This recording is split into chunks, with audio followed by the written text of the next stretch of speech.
And on each end of the serpentine bridge, you'll find the Salix alba, or white willow, that the Potawatomi Indians chewed on the bark of to relieve pain and headaches. And then a German scientist, Bayer, isolated the salicylic acid, from which we now have aspirin.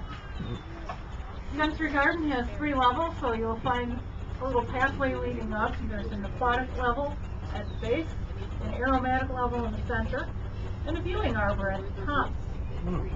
You'll find plants in that garden shows an appeal to all your senses, very brightly colored plants, very fragrant, interesting texture, and you can hear the sounds of birds in the arbor at the top and the water at the base. Sensory Garden leads you right over to Buehler Naveling Garden, where our horticultural therapy program takes place. We have many ideas for taking physical labor out of gardening. Raised beds, you don't have to kneel. Tools to improve your reach, your grasp, your leverage. There are pulleys to work with heavy container plants. And if you're limited on garden space, they show you how to do a vertical garden along the wall. Oh, that'd be cool. A vertical garden. It is the largest main island of the 9. But as we pass it, if you look across the water on the right, you're going to find a black locust boardwalk where some people are standing, leading out to the smallest of our 9 islands. That boardwalk, they made longer than necessary, and they put it on an angle. It's one of 3 features to make that island seem larger than it is. We put a long path around the perimeter, leading to a secluded seating area in the center with a mat view, and they planted a spider in the middle with birch, alders, and service berries. That's Spider Island, named after the daughter of the donor who liked spiders.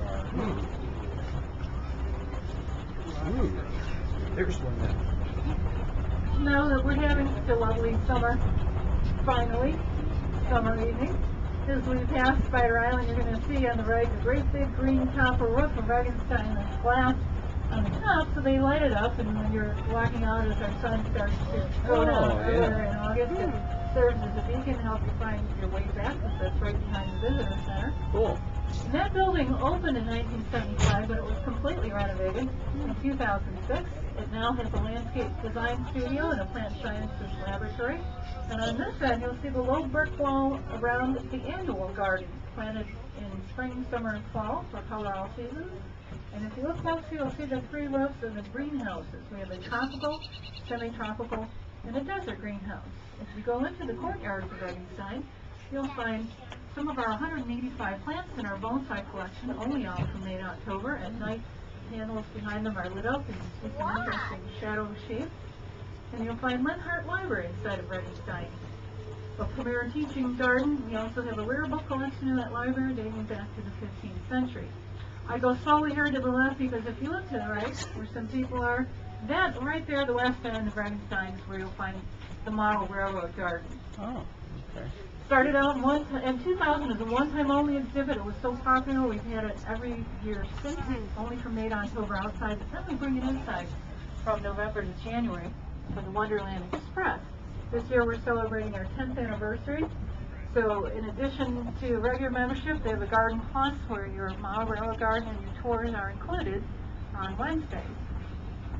Anyone here from the Midwest? Ohio? Recognize this tree on the right? The big yellow flowers starting to get their fruit in. The fruit gets quite big, sort of like an orange size. And in October, you can crack it open and find a real pretty chestnut brown nut in the center with a star. And the Indians thought it looked like the eye of the young deer, so they called it the buckeye. Oh. As we pass through the trees, you'll see over the water on the right the wooden platforms at the base of the Bowl Garden. These are the aquatic gardens. Just now, the water lilies and lotus blossoms are starting to come into bloom.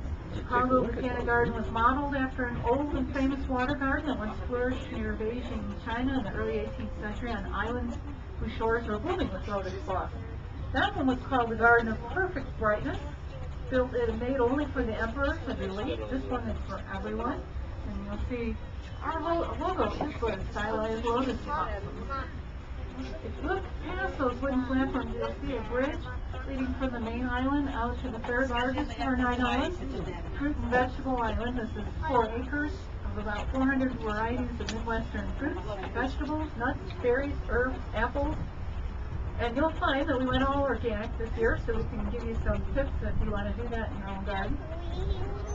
You'll find some white foxes out there if you look closely. We've imported some bees for a live honeybee exhibit. And we have an outdoor kitchen with a seating area. We have chef